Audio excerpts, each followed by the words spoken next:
Hello, everybody. This is the Beef and the Deuce podcast. I am the Deuce.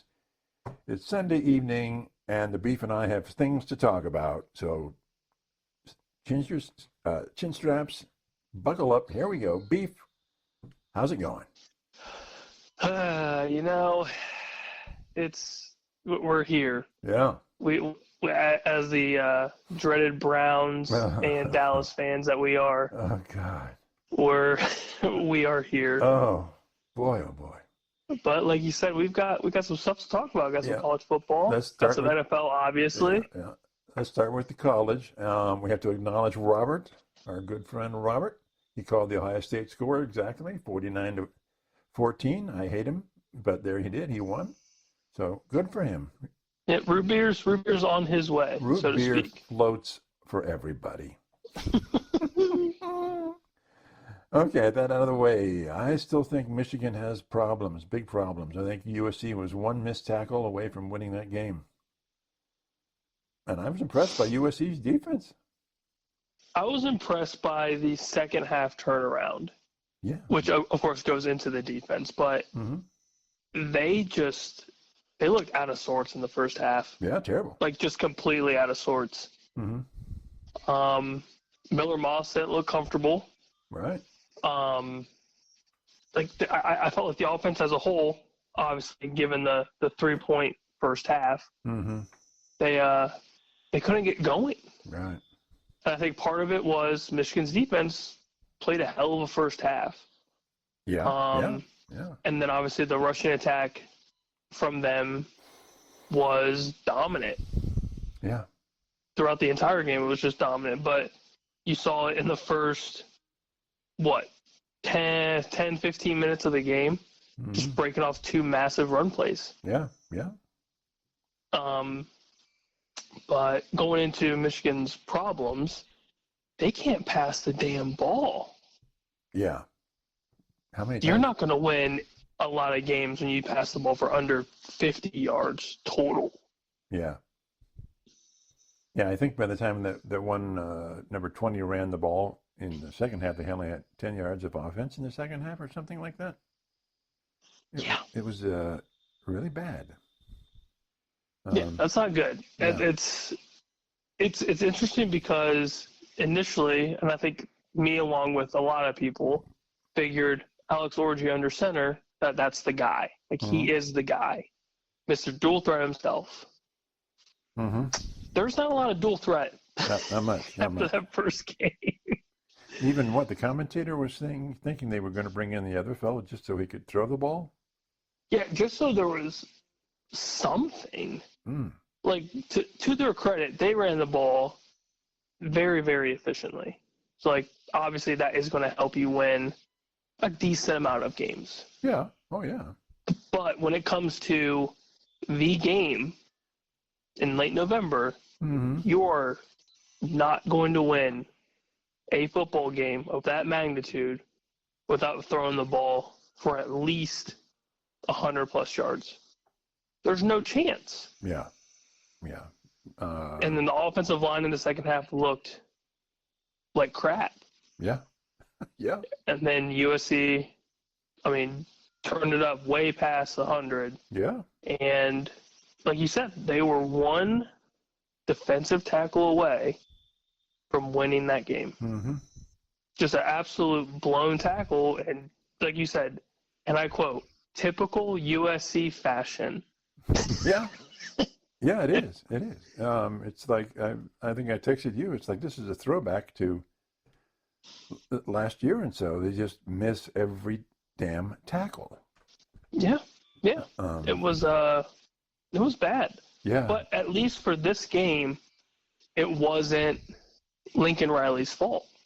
I think the turnaround that Lincoln had with the offense from the first half to the second half was obviously the reason they got back into the game and should have won this game. I agree. So I thought, as a whole, USC played a pretty damn good football game in the Big House, which is tough. Again, a very, very, very tough atmosphere. Yeah. And I still think Michigan, even though the record's 3-1, I don't think they're a 3-1 team. What do you think they're going to be at the end of the regulation season after 12 games? Well, I think they've got one more loss in their future. At minimum one. What about Penn State? But it could be more. Could be more. Penn State. What do you think about them in Penn State? I think Penn State has a very, very good shot to be something. Mm-hmm. To be something, but I don't think Michigan could really be anything. Yeah. I think Penn State's offense is a hell of a lot better than what Michigan's putting up on the table. And if you look at the rest of Michigan's schedule, I mean they'll beat Minnesota, I would think. Right. Washington, I think they will. But then Illinois gets a little interesting, especially with their big win on Friday. Yeah. And the fact that they actually have a throwing offense. Yeah. They actually have a legitimate passing quarterback. Yeah. That was a strange game, that could be very interesting. Yeah. Yeah. And I don't know. I still don't know how legit Indiana is, but they could be 8-4. Easy 8-4. The only team that you can look at for sure on this schedule is Northwestern is not beating anybody. Oh, right. Northwestern's absolute crap. Yeah. But the Oregon game, that looks like an L. Mm-hmm. Illinois. Who knows? 50-50. Yeah. Bielema is a great coach. Bielema is a great coach.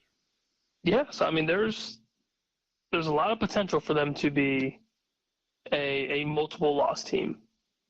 More than two, for sure. Okay. Yeah, I think to be good to get out with 9-3. God, if they can get 9 wins, that's a steal. Yep. But would they make the playoffs at 9-3? No, I don't think so. No. The more you look at how the season's going, 3 losses might not get you in. Yeah. Because it seems like even two is going to be like, oh boy. Yeah, I think the SEC is just crushing people right now. So it's looking a little tough. Yeah, Miami looks very legitimate. So yeah, Cam Ward's a stud, and Clemson is coming on. Can't knock him. Yeah, where did that come from? Yeah, I mean, I did not expect them to put up almost a 60 burger. Yeah, for sure. That was that seemed like that came out of anger. Yeah, like just pure anger. You mean the coach yelling at them? Yes, probably. Yeah, but yeah, and the Big 12. Go Utah. We picked Utah. We did one thing right this week. We got one game right. Ooh-wee. Man. Yes, we're good. We picked Utah. Okay. Oh, man. That was I think when we talked about Tennessee, Oklahoma a little bit, we had Tennessee winning, so I'll give that 2. Yeah, we picked that. But they were weren't they the favorites though too? Yeah, so it was and Utah was a slight favorite. Yeah. Okay, so we got something going for us. We're not complete turds, just so everyone knows. We're not complete turds. Make sure we tell Bob that. Man, did I get missed. I wonder what Bob thinks about BYU, Kansas State in that late night game where we were all sleeping. Yeah. And BYU just beat the brakes off of Kansas State. Yeah. That was a pleasant surprise waking up and seeing that. Yeah. Kansas State got held in check. That's a good football team. Yeah. And BYU just took it to him. Just killed them. Yeah. OSU's. Did we talk about OSU's first half or first quarter defense? I think we did, didn't we? Let's dive into it. Okay, go for it. I think it sucked. That's my opinion. I think the first quarter was kind of a head scratcher. But you're saying it's because of the bye week. You just can't have these and be a national champion. No, it's definitely not. It's an excuse that shouldn't be. That obviously it shouldn't happen. Yeah. But you could tell the momentum from the first 2 weeks was kind of gone, which, again, those early bye weeks, I mean, they throw you off because you want to get into a routine. Yeah, yeah. You get your weeks, basically it's this, and this, and this. And that just throws you off. So as a player, routine's big. Of course, yeah. So I think that had a lot to do with it. And I think, and every team scripts their plays out. Your first 10 or 12 plays, it's all scripted. Right. I just think Marshall had the better game plan early on, and it kept kind of the entire defense on their heels until obviously the 7-0 lead. Their running game looked good in the early part. Yeah. Really Yeah. good. But what's nice, and what obviously I'm sure all of the Buckeye fans appreciate, was the turnaround. Right. Well, didn't I text you? I said they were up 21-7, and we're losing the time of possession and turnover battle, and we're winning 21-7. Okay. Yeah, like this is good. That's a little weird, but okay. Yes, and then you've got the first touchdown of the game was just a massive 70-yard screen pass to Mecca, and they were just like, oh, okay. Yeah, it was like, okay. Because they just had a 15-yard touchdown drive, right? 15-play touchdown drive. Mm-hmm. And then we scored. And then we just scored in less than a minute. Yeah.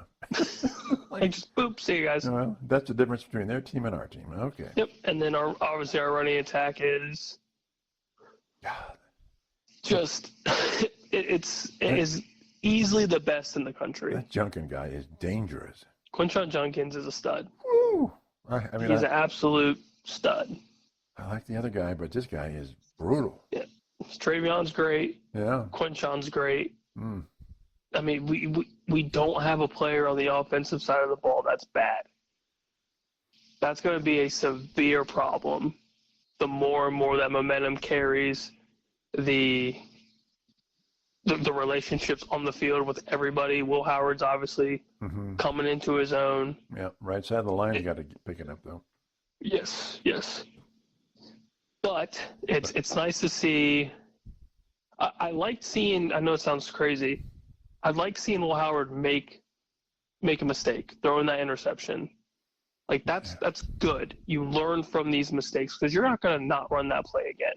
Right. Like that play is going to be ran again and again and again. So instead of underthrowing that ball, next time you just throw it farther, throw it deeper.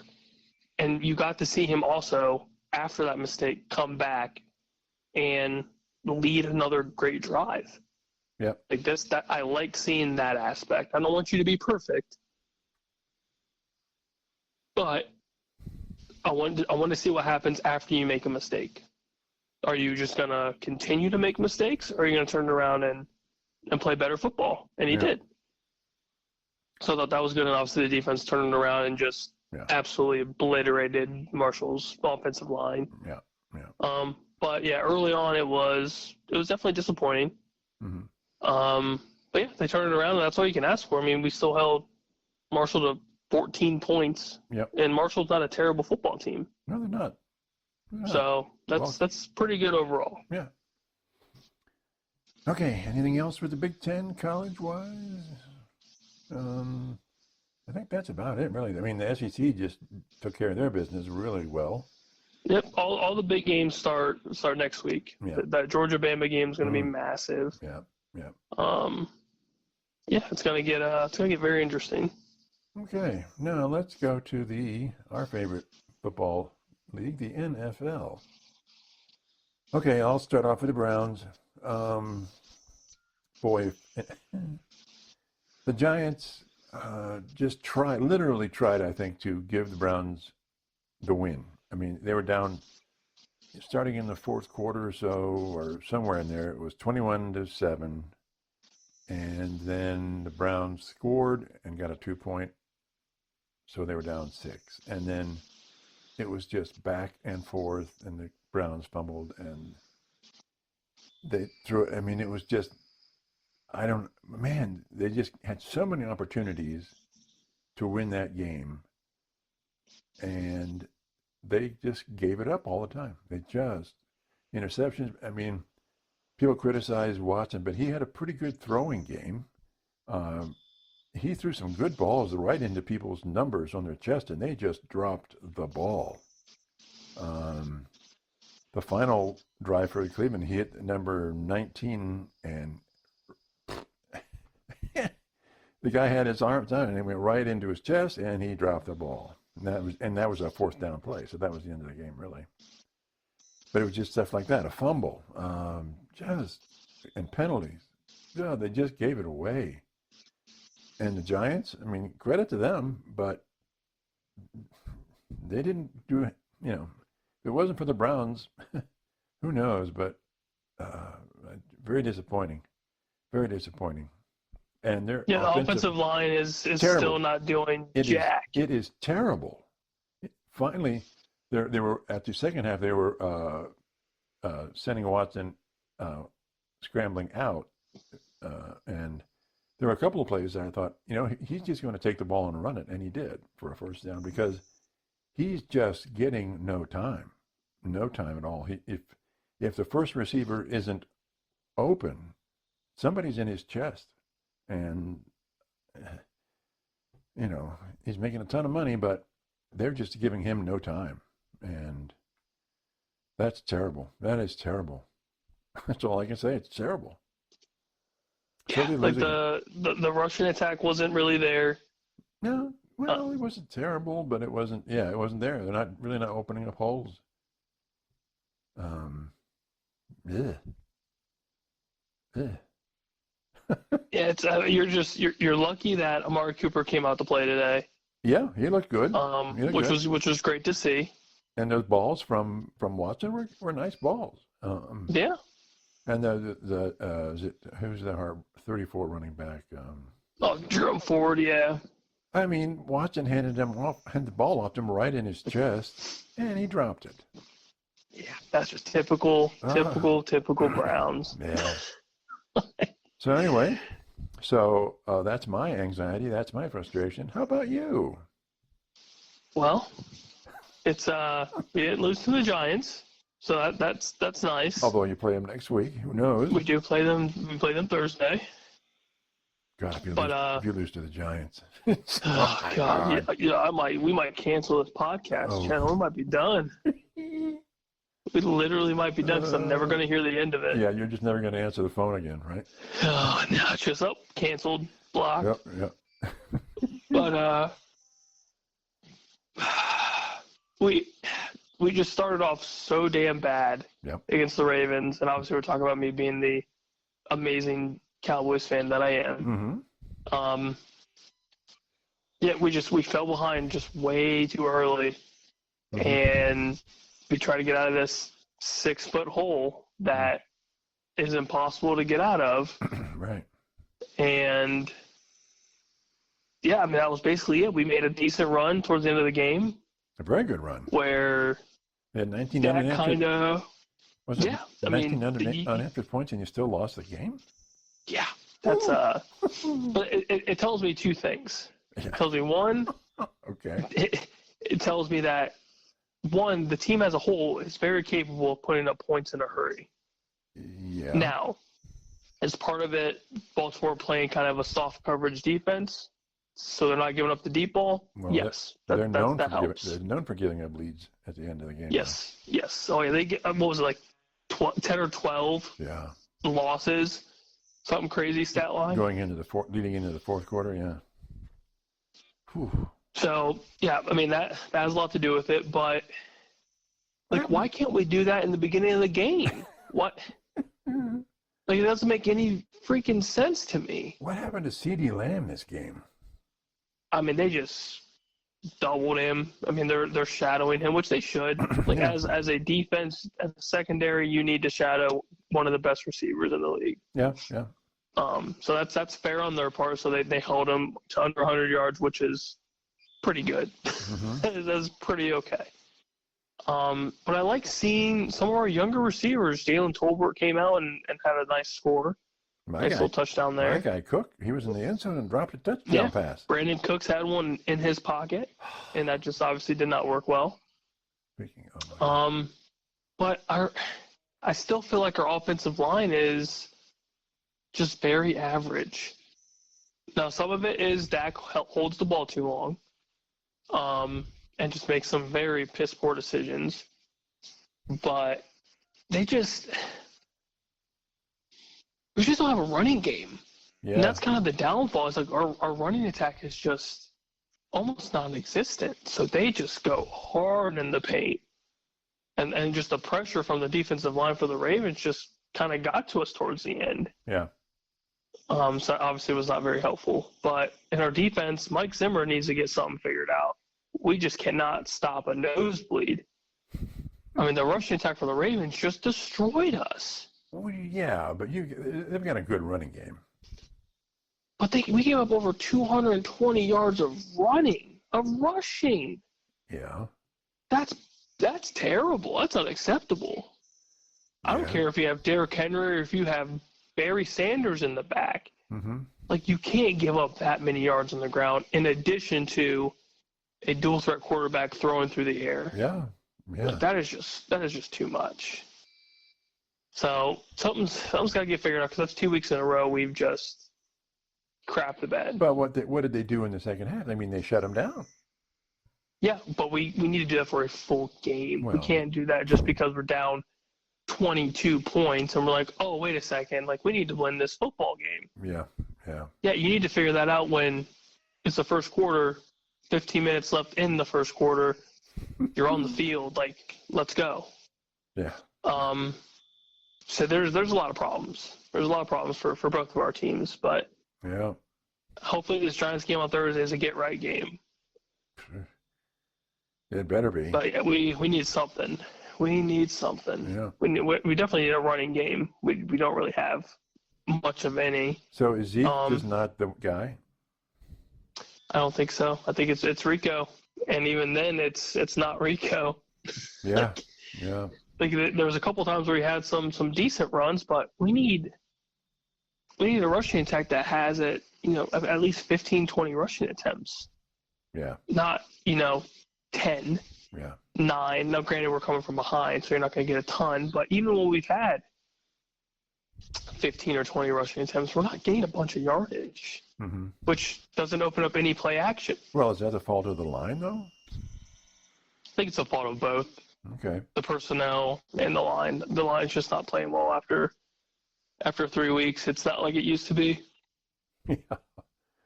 No, obviously, we don't have Travis Frederick and Zach Martin side by side. We don't have a prime Tyron Smith. We just don't have a lot. So it's kind of a struggle. Okay, but what about the defense? Something's wrong, obviously. I mean, the secondary just gives up too many big plays. Yeah. And then we don't get any pressure. We just lose the line of scrimmage, I feel like, even with the talent that we have. So why isn't Parsons cranking on it here? I think they just put too much of their personnel on him. Okay. So somebody else needs to step up. Okay. All right. And that's the thing. Like, Micah can wreck a game, but he can't do it every week. Yeah. Because eventually there's going to be a game plan to where it's like, Right. Nobody cares about these other guys. We need to stop Parsons. I mean, we need to stop him. You can't play the Browns every game, right? Yes. Yeah. But we've got a lot of talent all over the place. We just it's like it just comes and goes. Like, we just absolutely destroy the Browns. And then the next 2 weeks the Saints throw all over us. And then this week Baltimore just runs all over us. Like, what's happening? Yeah. It doesn't make any sense. Yeah, that New Orleans game and then this game. Yeah, it's a struggle. And like, we kind of simmered down the passing attack, but we gave up just a hell of a lot of rushing yards, and it's not good. Well, yeah, it's not good at all. Kamara just destroyed you. I mean, the Cowboys. I mean, it was just ugh. That's painful. Well, my fantasy team loves it, but my Dallas fandom just stings. Just stings. Well, let's hope for better things in this coming week. All right, there better be. How about them Vikings? How about the Vikings over Texas? Whew. Who would have thought that the Vikings would have beat our old C.J. Stroud and the Texans? Darnold, baby, Darnold. Now, he did come out of there with a knee injury, so we're fingers crossed for the Vikings fans out there. But, yeah, tossing up four tutties against a pretty solid Texans team. And the Vikings defense only allowed, one touchdown? Yep, they allowed a short dump off. I think it was like the third quarter or something. But yeah, I mean that offense hasn't skipped a beat. Yeah, like the Kevin O'Connell's got something brewing, and making Sam Darnold look like a completely different quarterback. Yeah. He looks comfortable. The offense doesn't look like anything's changed. Justin Jefferson is still being the Justin Jefferson that we all know. Right. But that's just I'm shocked. Truly, I'm shocked. And the fact that's an ass whooping. Yeah. 34-7 is an ass whooping. In the NFL, we kicked your butt. That's and like you said, the defense just played a hell of a game. Yeah, especially against the Texans. Yeah, they were the division champs. They pressured the hell out of that offensive line for the Texans, and CJ looked out of sorts. The whole offense did. The running attack was non-existent, especially with Joe Mixon being out. And the Houston defense just got picked apart, whether it was on the ground by Aaron Jones or whether it's there through Sam Darnold. Yeah. That's nuts. You're talking about the Vikings that are atop of the North. Yeah. Excuse me? Well, and we've got more to talk about that. How about, are we done with the Vikings, or for now? I mean, I love them. I love all of this because it's unexpected. I love the unexpected. But what about your boys in Detroit City? Boy, oh boy. Well, they won another close game. This week. Beating the Cardinals. Yeah. But something's they're playing a lot of close games, which in turn, I mean, Cardinals aren't a bad team. Buccaneers are obviously not a bad team. Today showed that they're very vulnerable. And the Rams, even down basically everybody on the offensive side of the ball, beat the Niners. I know. Okay, let's just go to the Niners. I mean, what the heck? I didn't see it, but it's that's just insanity.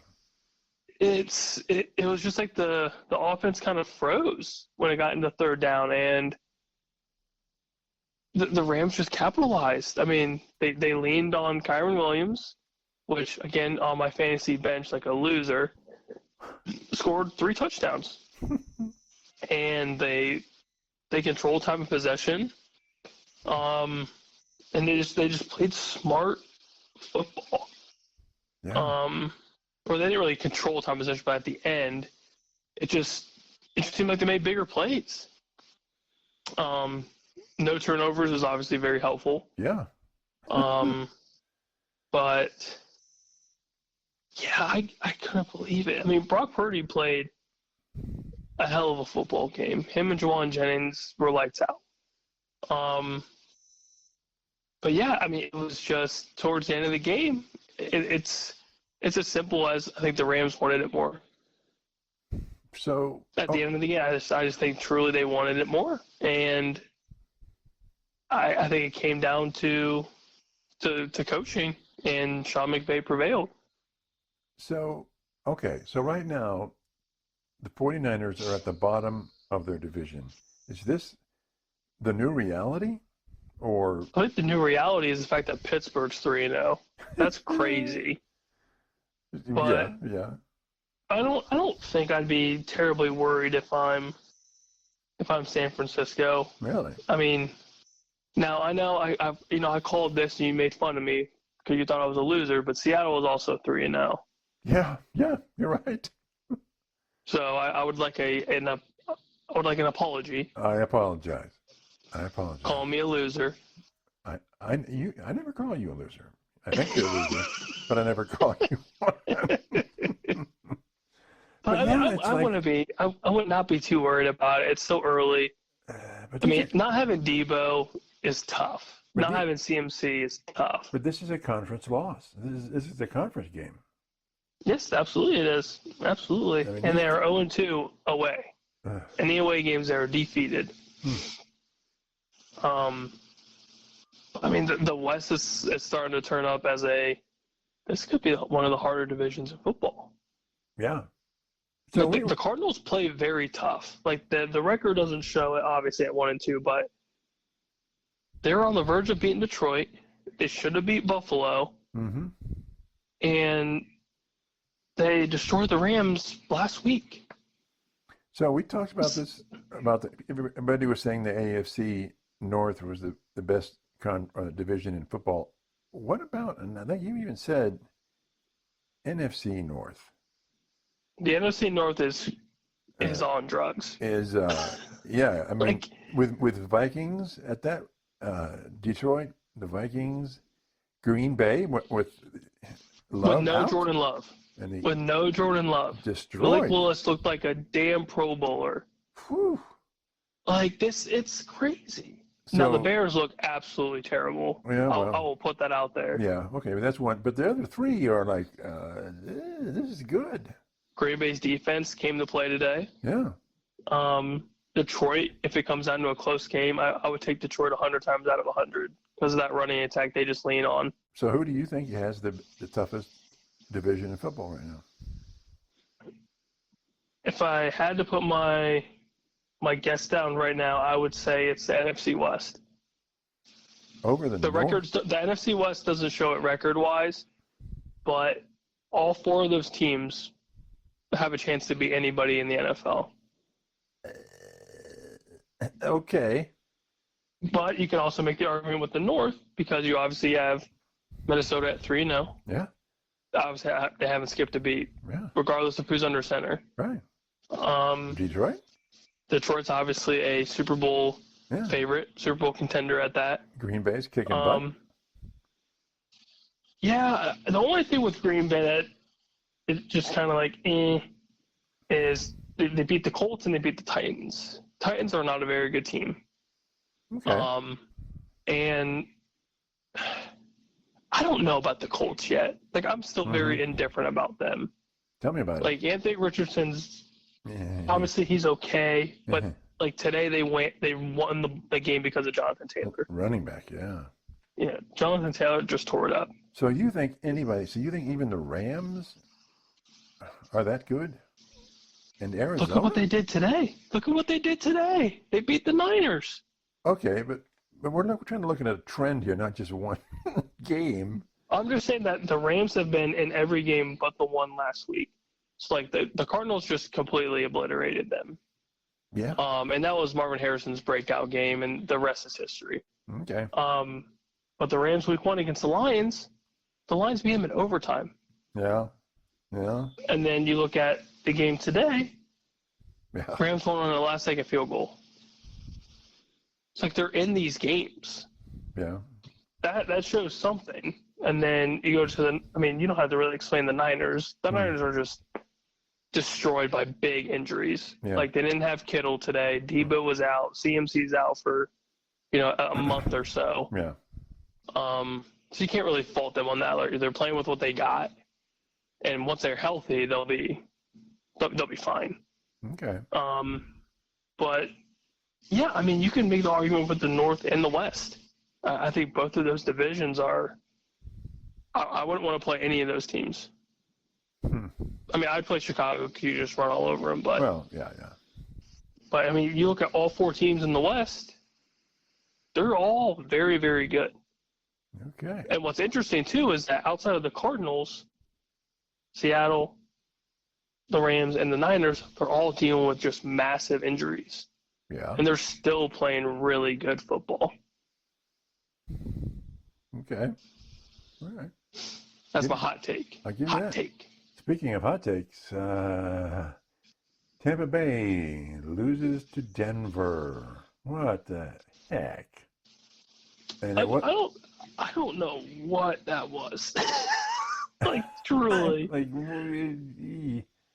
Like, we're watching that game earlier, and I'm kind of sitting here wondering, like, well, I think Baker's going to turn it on here soon, and he never did. Never. And I don't know if it was just one of those where it was just kind of an off game, which is typical. Mm-hmm. I just don't think they were really prepared. Like, I think they took the Broncos for granted, and Sean Payton and Bo Nix just said, okay, bet.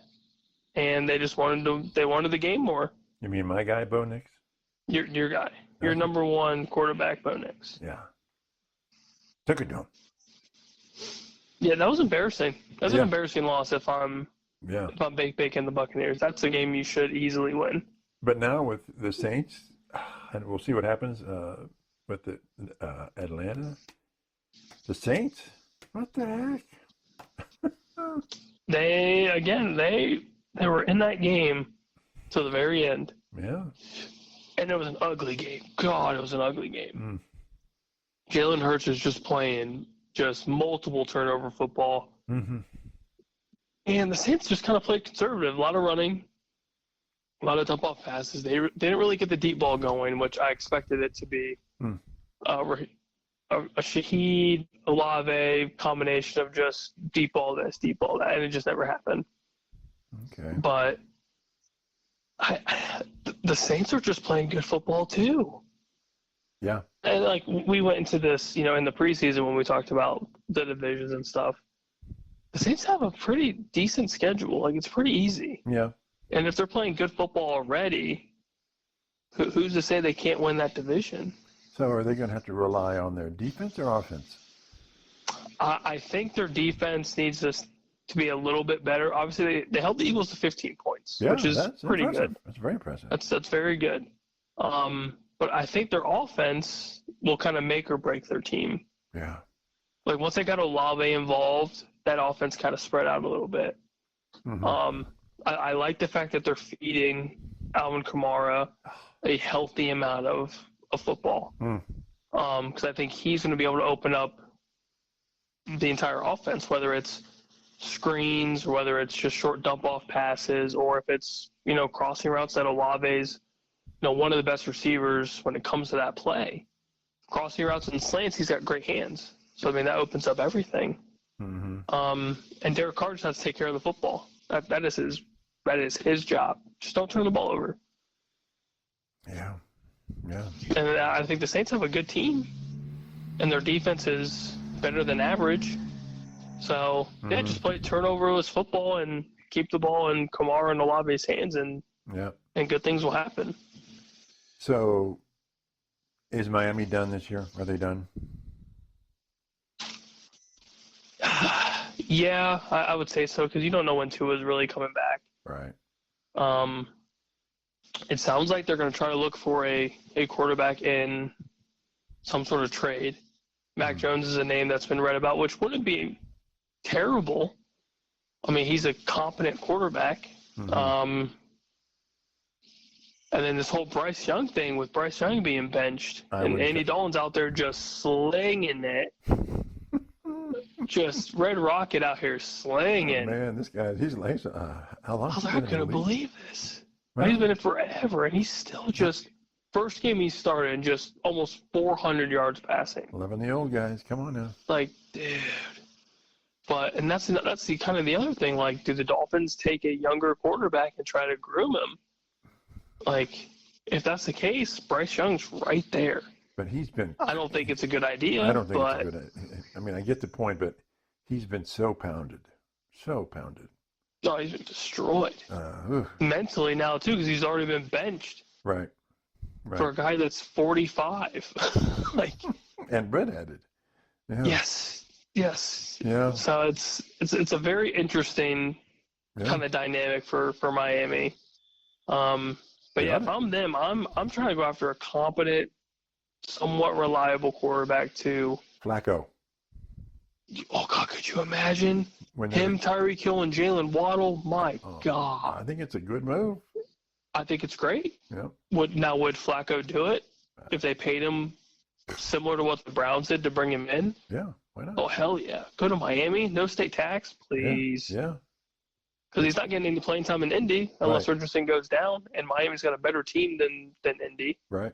God, could you just imagine if he does it again? Wouldn't that be great? That would be so good. Oh, my God. So good. What a Because story. you'd have him and Mike McDaniel just, hey, can you do exactly what you did in Cleveland? Yeah.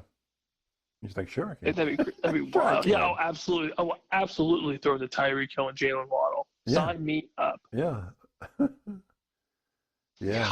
God, what a sight that would be. Yeah. But it's not a terrible idea, truly. Or, like I mentioned this here on our Twitter page, why not go for Jameis Winston? Why not look into bringing back even Ryan Tannehill? Now, Tannehill hasn't been on the team this year, Yeah. but it's an option. Not saying it's a great option, but it's an option. But don't you think Cleveland needs to hold on to Winston because of the vulnerability of? Yeah, they should. Watson. They should. Because Watson. But it's not, if you're the Dolphins and you give up a decent draft pick or something. Yeah. It would make me kind of raise my eyebrows a little bit. Like, okay. Okay. All right. Yeah, I think he'd be good for them. Yeah. I mean, yeah. Because you have a guy that's not afraid to throw the football. Yep. You have two speedster receivers. Yep. And you saw what Jameis did in Tampa Bay with Mike Evans, Chris Godwin. Mm-hmm. So he's not terrible. Right. And it would give him a chance to, start for another football team. Right. Yeah. And maybe get some big money after the fact if he plays well. Yep. Sure. But yeah, wouldn't it be great? Wouldn't it be amazing if Flacco was down there? Oh God, what a story! You guys need Flacco back in Cleveland because this Deshaun experiment might not be great. I mean, I'll give Deshaun credit; he played pretty decent football today. Yeah. But yeah, that line is just so bad, man. It's so bad. Oh man. Like anyway. I thought my offensive line was bad, but yeah, it's bad. Terrible. Okay. Anything else in the NFL that's noticing for you? I'm curious to see what Atlanta looks like today. Yeah. So obviously it's a tie game right now. Yeah. But I'm very curious to see this Kirk Cousins experiment. He had a huge win last week against Philadelphia. Nice Big comeback victory. Big win. How are they going to look at home against the defending Super Bowl champions? Yeah. I'm very curious to see that. And then tomorrow you've got the doubleheader for Monday Night Football. Got the Bills and Jags. And then the Cincinnati bounce back and beat the Commanders. They should, man. Because that's you and your NFC North boys. What's going on with Cincinnati? Yeah. Oh boy. Yeah. But I mean, they're notorious for starting slow. So I get that, but 0-3. Yeah, that would not be ideal. Yeah. So I would hope as a Bengals fan, you're obviously looking for this offense to start humming. Get Jamar Chase a little bit more involved. T. Higgins should be playing tomorrow night, so that would be big. Yeah, and especially with the North, like the Steelers there is no way in hell the Steelers should be 3-0 leading the division. No. That's insane. But like Baltimore's finally on the winning side of things. Yeah. Now that Cincinnati's got to get together. So you think? And then especially with Jacksonville, like you go to the South, like they need a win too. They need it bad. Yeah, but do you think Baltimore has gotten over their little slump here, or is there other fundamental issues? I wouldn't even say they were really in a slump. They started off the season with the Chiefs. Yeah. Played well. Played a close game and lost. Yeah. That Raiders game was just a damn fluke. They just, again, their secondary just kind of let them off the hook. And the Raiders ended up winning that comeback game. And they came from behind to beat them. Yeah. So, and then today they played dominant football and almost gave it up at the end. So, if anything, they need to figure out some sort of identity with that secondary and that defense. Because if they keep doing that, they may blow a lot of games, especially if they get to the playoffs. You can't do that in the playoffs. No. That's unacceptable. And so what about the NFC East? It's just a dumpster fire, man. Okay. It is just an absolute dumpster fire. Maybe we'll just talk about that next week when you're settled down a little bit here. God. Well, I mean, if you think about it, like, I think Philly's just out here playing pretend football. Like, they are not as good as what a lot of people thought they were going to be. Yep. Now, Saquon Barkley is just a freak. Just an absolute freak, playing great football. But then there's, like, A.J. Brown hurt. Devontae Smith got knocked out with a massive concussion. Yep. Jalen Hurts just continues to turn the ball over. Their defense is getting torched. Like, what? Then you go to Dallas. Dallas is getting torched on the defensive side of the ball. Yeah. And then it's like the offense just randomly decides to come together at some point. Yeah. It's like, okay. They don't, I mean, when they're on, but they just decide not to be on for long periods of time. Yep. The long stretches of not scoring is obviously a detriment to that offense. And to the defense, too, because if you go 3 and out, defense gets no time to rest. And therefore, there comes the Swiss cheese that is our defense. Yeah. Giants obviously had a big one today, but they're not a good football team. They're not. They have Malik Neighbors, who's a stud rookie receiver, and that's about it. He's good. Yeah, he's really good. You might be looking at the next OBJ. Okay. He's being compared to an OBJ. Even at the Giants, or would he have to go somewhere else? Yeah, he would. I mean, they're considering him the OBJ when he was in New York. Okay. Which is interesting, and I don't necessarily disagree with the comparison. I think he could be, but not with Daniel Jones under center. That dude's just an absolute turd. And then you've got Washington, who's new head coach, rookie quarterback. They're still trying to figure out who they are. But I think they could be good. I just don't know if it's going to be this year. Right. But other than that, it's just an absolute dumpster fire. What a weekend. Okay. Yeah, upset weekend for sure.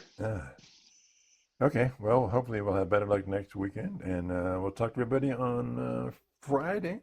Talk to you then. Bye.